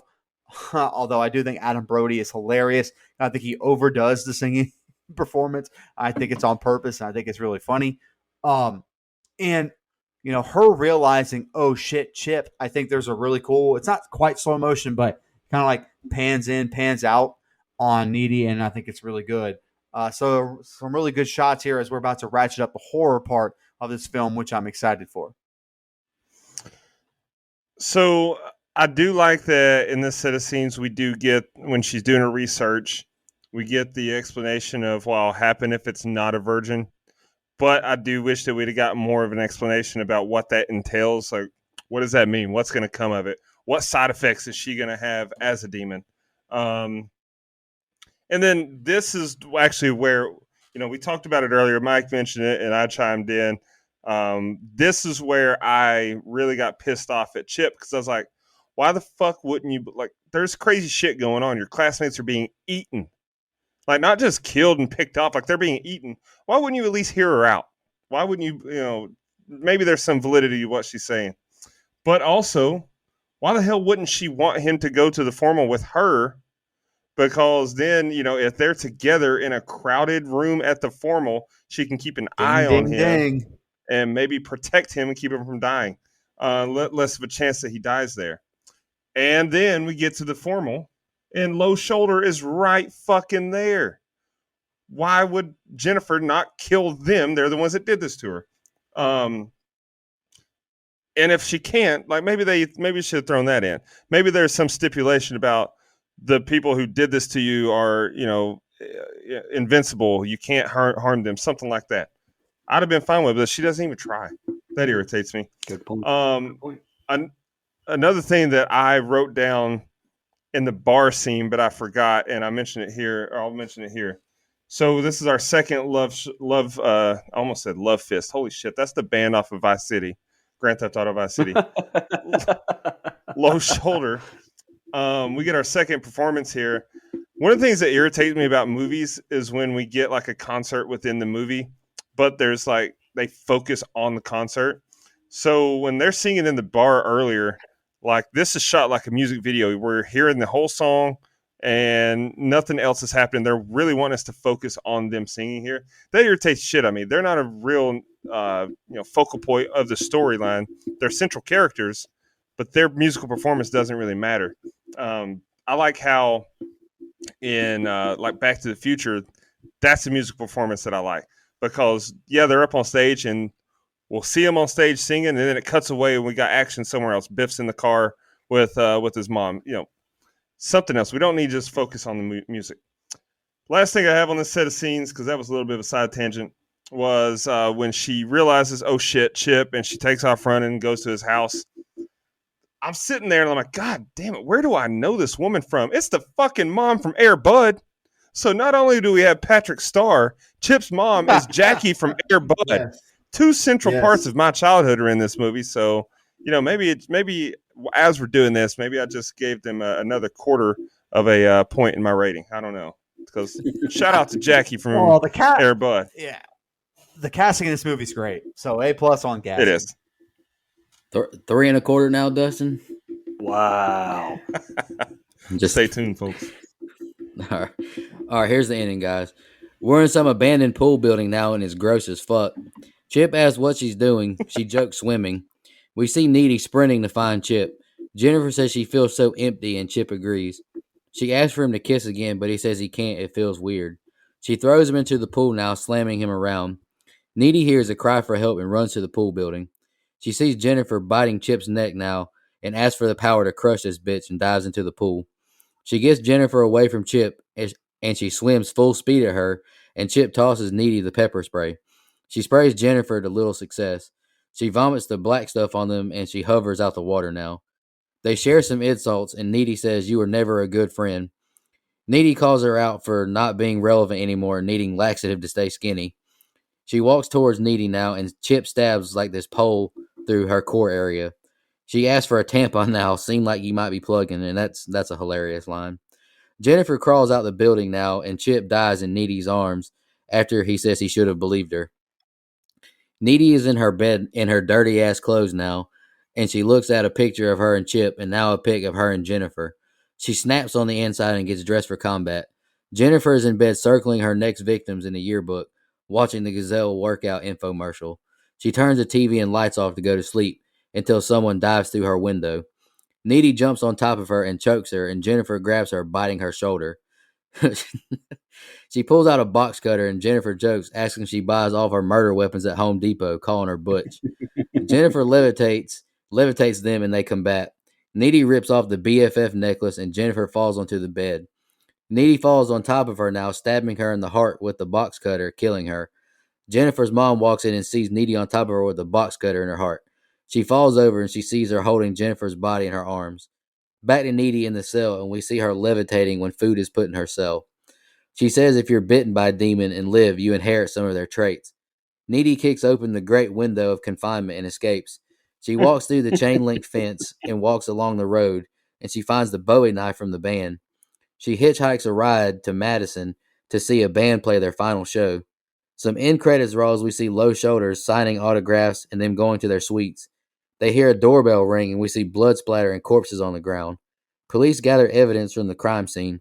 Fans run to find their dead bodies as we see Needy walking out the hotel.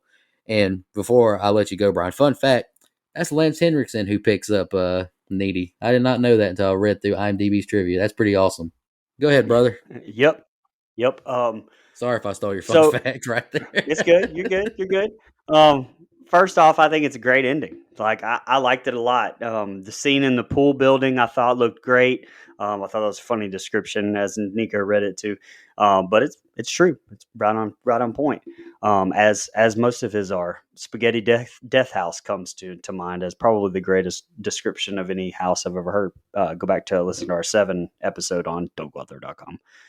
But actually, when Jennifer takes Chip to the pool, you can actually read the word "hopeless" written in red on one of the sides of the pool.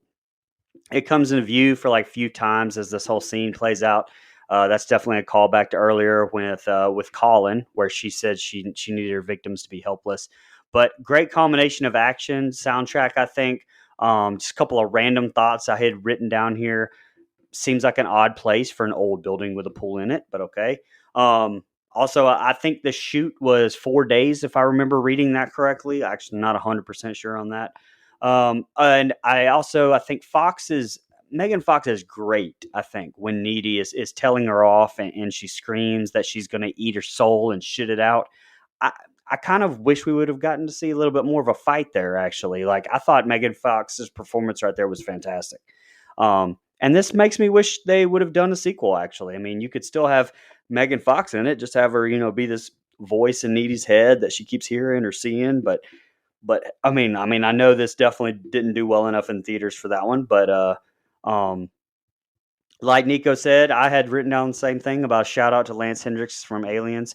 But also shout out to friend of the show, Carrie Ginzel, who shortly played Jennifer's mom here. She did an intro to this episode for us, but also she did say that she had some scenes that she filmed that were cut. So she was briefly in this, but that's all I had on the ending. I thought it was very well done. Yeah, I know I said that another set is probably my favorite set, but this is actually my favorite set of scenes. I think this ending brings it home. I think it's the best part of the film. It's the most horror part of this movie to me, in the traditional sense, anyway. I think the pool building looks disgusting in a good way. I think it's great. The shots they get, the cinematography is really good here. I think it's really a really good set piece for sure to find. To have a nasty looking pool with dirty water and an old building, and I appreciate the character of Chip finally. Not again. He didn't believe his girlfriend just yet, or his ex-girlfriend, or whatever. But being able to be like, nah, this doesn't feel right. I'm good. And then we basically see a full on, and she's already kind of a heel, but we see a full on heel turn here from Jennifer by throwing him in the water. Because at this point, she just wants to feed. She's cutting out all the other BS with the teasing and stuff. She's over it. And I like that. I think this is where the telekinesis stuff isn't explained very well because Needy shows up at this building with the pool, fine, whatever. But I really love this scene. I think it's good. She basically says, fuck it, jumps in the pool. They're both gross. They're going at it. Like, I like all of that. I think it's really good. And I like that, the dialogue that they have there where she's telling her the fuck off, finally standing up to her for basically the first time ever. I love the comeback that Brian mentioned. I think it's really good. And, she gets stabbed, which as an audience, we know that's going to heal. Needy knows that's going to heal, but he doesn't. And maybe he thinks he's, saved her life or whatever. So that's a good way for someone to go if that's how you're going to go, I guess. But obviously that wasn't the case. Shows up to Jennifer's house. This elevated fight scene back and forth or whatever is not only really good, but again, there's a little bit more of that weird sexual tension that even though they're trying to kick each other's ass and she's there to kill Jennifer with a box cutter, which by the way, there's better ways. There's better ways to stab people than a box cutter from Lowe's, okay, Home Depot.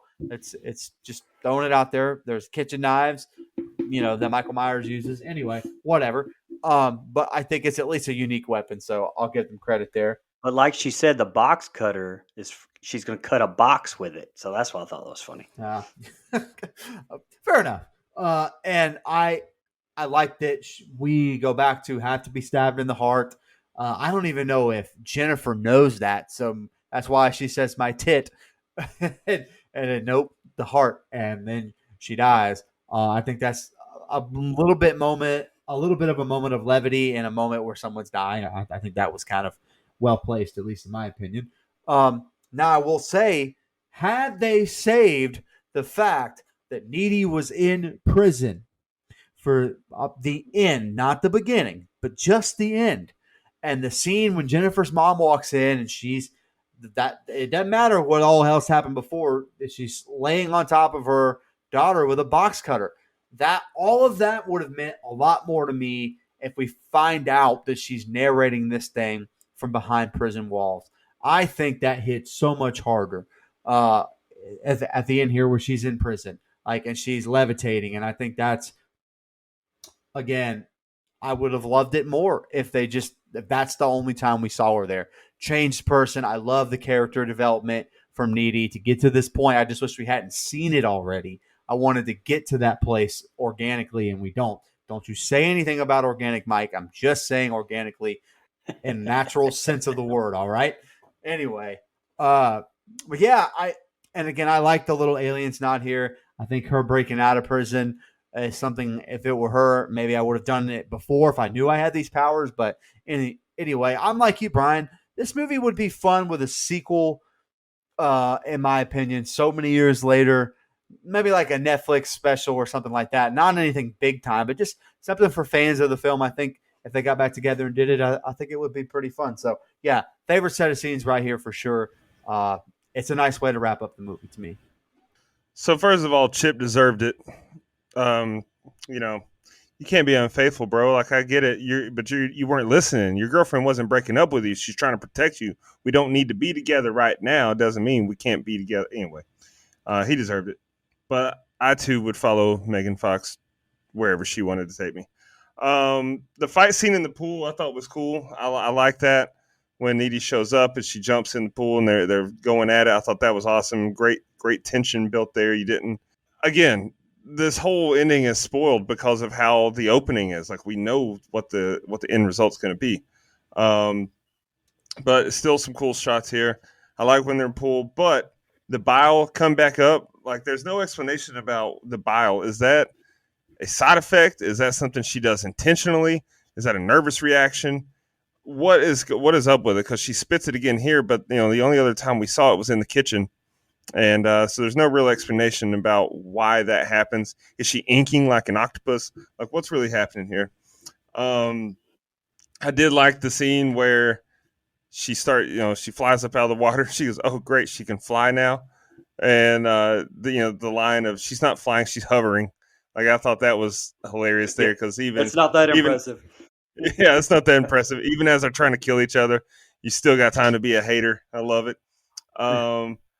But I absolutely fucking hated the line. First of all, when she stabbed her, they did say earlier the only way to kill her is a metal stake through the heart. And so when Chip lunges out and he stabs her in the stomach or whatever, it would have been better for I don't know. It would have been. I wish that Needy had grabbed it and tried to stab her in the heart. I guess that's what I'm saying. But the line about are you plugging? Like holy shit, man! I asked my girlfriend. I said, "Jesus Christ, is that how y'all women talk to each other?" And she said, "I've never said that." She was like appalled that line was in there. That's pretty foul shit there. You plugging, but the ending was good though overall. It's just it really didn't get over with me just because of I'm so annoyed that they gave away their finish with the opening scene. So, again, if she had these powers, wouldn't she try to break out sooner? I agree with that point as well. But overall, the ending was as good as the rest of the movie to me. All right. Any more final thoughts on the ending before we jump into our social media comments and questions? All right. Let's do Facebook first. Because Kevin Potoff always has great comments. Holy shit, 2 in a row must be my birthday. Are you guys sure you don't want to review Midsummer Part 3 instead? Love the show, guys. Thanks, Kevin. Wait till he finds out my pick for next week. Too late. Thanks for listening, Kevin. Good old Kevin. Michelle Mirza commented or tweeted us on Twitter. Just watched this for the first time the other night. I didn't love it or hate it. I finished the movie and was very conflicted. I kind of felt the same way after my first watch. All right, Instagram, we got Marnie. I think Marnie's the one who's been messaging saying that she's super ready for this episode. She just commented, "Fuck yes." Love the enthusiasm. Alex1 commented, "This is a great example of top quality horror movie that flew under people's radar for stupid reasons. I recall that at the time, Megan Fox strangely had a polarizing effect on a lot of people. And more importantly, the marketing was misguided and set the movie up for failure. Even now, when I try to convince people who haven't seen Jennifer's Body to watch it, they vehemently refuse. No reason why is ever given. They just know it to be a bad movie. Couldn't be further from the truth if you ask me." I honestly think all of us kind of agree that the marketing was not executed well at all. Elbow.Tyler commented, "Do you buy all your murder weapons at Home Depot? God, you're a butch." That's a great line. That's a great line. I laughed at it. Horrorhead Heather85 commented, "Love this one. Excited to hear all your thoughts." Appreciate that, Heather. And the last comment we got is, this from Mark_Hef. I actually like this one. Story was decent. Cast was good for obvious reason. Megan can do no wrong. Just ask Optimus Prime. Would have liked more on-screen gore, like the ending. I think this movie gets better after a couple of viewings, and mostly think people didn't like it because Megan is top of the call me sometime list. Amanda is not far behind either. Did you guys have trouble taking it serious though? I did on my first watch. I definitely think it gets better with age, especially as we get older and lose some of the dumb young male brains, and we kind of see what the movie's trying to say and do. I think it's a much better film through the lens of my eyes now than it was then, for sure. So I agree with him there. I think it gets better with more views. I don't know. I never really took it really seriously to begin with. I mean, like I said, I always had it in the category as Species and The Faculty, which is just fun, just fun movies to me. So Absolutely. Yeah, but Brian, like we Yeah, I mentioned don't- earlier with that the ET interview, once you listen to those two women speak, you do see a lot more of what Diablo was writing. right. What, like, the underlying messages. Oh, my bad. Go ahead, Dustin. I'm sorry. No, you're I good. was staring at my phone. I didn't even look up. Yeah, no, you're good, man. What was repeat the question? I fought for you in this bed. I did. I wasn't. All right. I wasn't in a hurry to answer that one because I thought this was more aimed towards the people that like the movie. No, he just I guess that's fair. at the end of his comment, he just basically said, "Do you guys have trouble taking it serious?" Because I did on my first watch. Well, I mean, it's listed under IMDb as a comedy/horror, so I don't think it's supposed to be taken too seriously. And if it was to be taken too seriously, then the dialogue wouldn't have included the fucking phrase "Are you plugging?" So no, I don't struggle to take it seriously because I didn't try to take it seriously. All right, let's knock out fun facts real quick. To prepare for her role as a possessed living dead teenager, Megan Fox lost around 15 pounds, bringing her weight down to a near frail 97 pounds, and stayed out of the sun the whole time. That's crazy. Couldn't do it. Wow. Yeah, the only one I have is the film's also co-produced by Juno director Jason Reitman. It's also in Ghostbusters 2 and directed Ghostbusters Afterlife. I said all mine. Okay. The budget for this movie was a cool $16 million. The box office was $31.6 million, so not like terrible or anything, but obviously way too low for any kind of sequel or anything like that. I think that, again, we said at the top of this movie, I think this movie would have done better if marketed better. I really do. Now, you may not like the movie, but I think if you would have marketed it as a horror movie for the teenage female audience, or I think it would have worked a lot better, and I think that cost it a lot of money, because the first thing that you type, or one of the like the second or third thing, if you type in Jennifer's body on Google, is, did Jennifer's body flop? Well, technically, yes, but technically also no, because it's a movie we're on this show talking about that a lot of people really like. So I think it deserves the well-titled cult classic line. Absolutely. Let's jump into our favorite kill, least favorite kill, and the rating. Does anybody want to go first tonight? I'll go first, then you can be negative Nancy, Dustin. All right, go ahead. I'm just kidding, brother.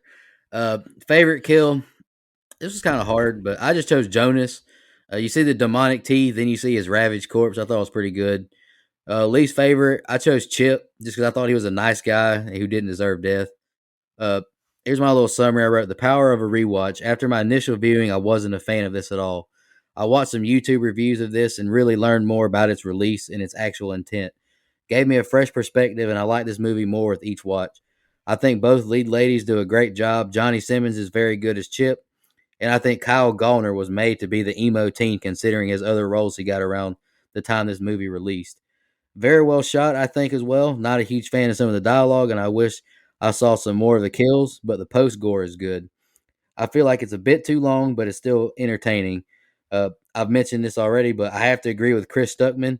Give this a couple of watches and go into this movie not thinking of this as a Megan Fox's hot movie and think of it more of as a dark comedy with horror elements.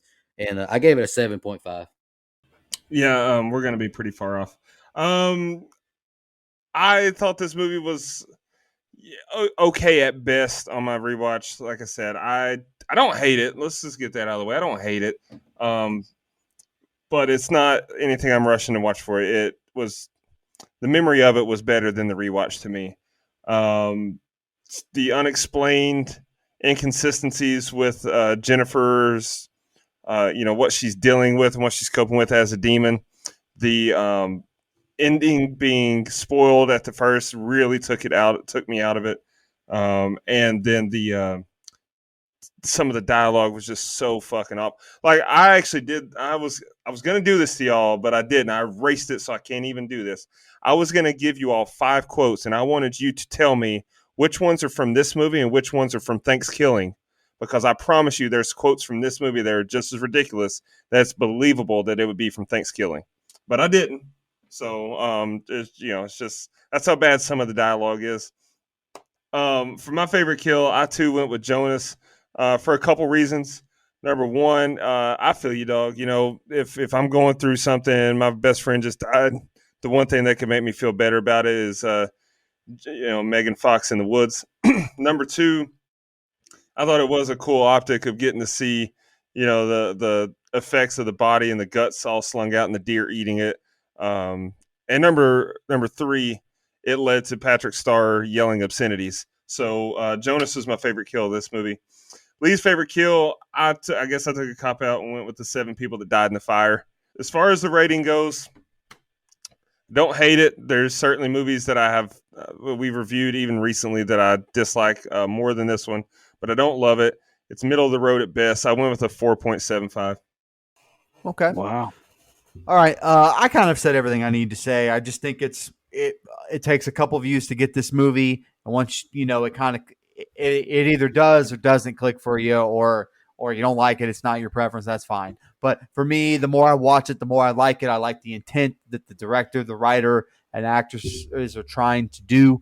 I think it's a really strong film for flipping tropes, and I think it's a movie that with time will get even more praise than it already does as an original horror film, because there's a lot of ways to do a quote-unquote vampire movie, and this was very, very different.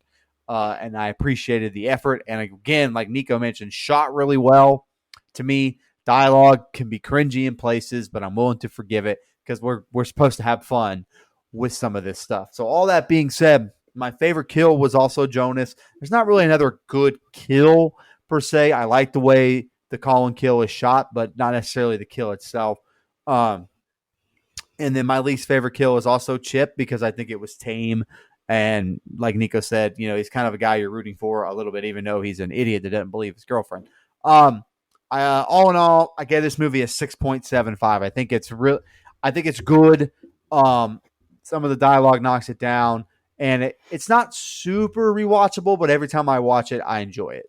Okay. My favorite kill was actually Colin, and my least favorite kill I wrote down Ahmed. So, because it didn't show anything with his.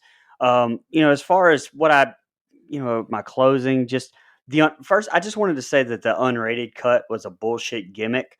Because there's not that much difference. There's only like 5 minutes of pretty much useless shit thrown in there. The very opening kill with Jonas that it showed, it did have a little bit of differences I talked about, but that was it. And it's just, I don't know. I was very disappointed with the unrated cut there. As far as the movie goes, rough start, but it got me as it went along. All in all, I think it's a fun movie, good watch. Gets way too much hate. And Nico actually rated this the highest of anybody, and because I did a 7.25. Okay.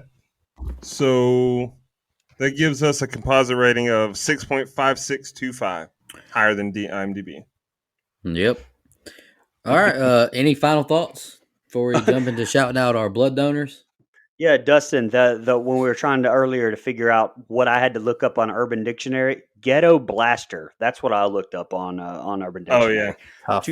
2004, and I was like, I've never even heard that said at all. But hell, I was like 50 years old in 2004, right, Mike? Yeah, you were. Asshole. Happy 70th birthday coming up. Brian, have you ever heard of Akon and Fallout Boy? Wow. Jesus. If I had to sorry. pick my favorite artist of all time is Akon. But fuck you, Nico.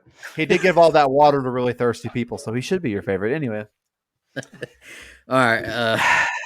Let's shout out our blood donors, and Brother Mike's going to shout out his pick for next week. I'm sure Kevin Potoff will love it. Our camp level reoccurring blood donors are Clayton J, Nina, Michelle Mirza, Andrew Ferguson, Carrie Adams, the Horror Movie Crew podcast, Alex Seligson, Eric Doolittle. Our camp counselor reoccurrings are Hunter Nelson, Karen, Shan Petrosevich, Dennis Kennedy, Edwin Hernandez Gunn, and Miss Joe Larson. Go check out her legendary blood donor pick we just did with Return of the Living Dead. Check that one out. Legendary blood donor with film review we still have to do is Missy Hutchison Wall. And final girl donor is Danny Cnaps. Just want to say, appreciate y'all so much. It really means a lot to us that you help thank us you so out much. financially to make this podcast. It means a lot to us. Thank you all very much. Brother Mike, go ahead and tell the audience what our pick is next week. Yeah, we're going back to Ari Aster land with my girl Toni Collette. We're going to be doing Hereditary, and I think out of all the movies I've seen her in, this is the role she absolutely freaking nails as an actor. She is awesome, and that's the reason I picked it. Now, the movie may not be everyone's cup of tea. I get it, but the acting is what I took away from strong female lead or female lead. I feel like, one, we needed to cover it eventually. It's a very controversial film in many ways, and I happen to be on the camp that likes it, so I'm excited to see what everyone else thinks. All right, I'm lost now. All right, any more final thoughts, guys, before we get out of here? No. We got to get out of here. It's late. Let's do it. All right, appreciate everyone who listens. Happy New Year one more time. Super excited for Hereditary. Y'all have a good one. Just want to remind everybody.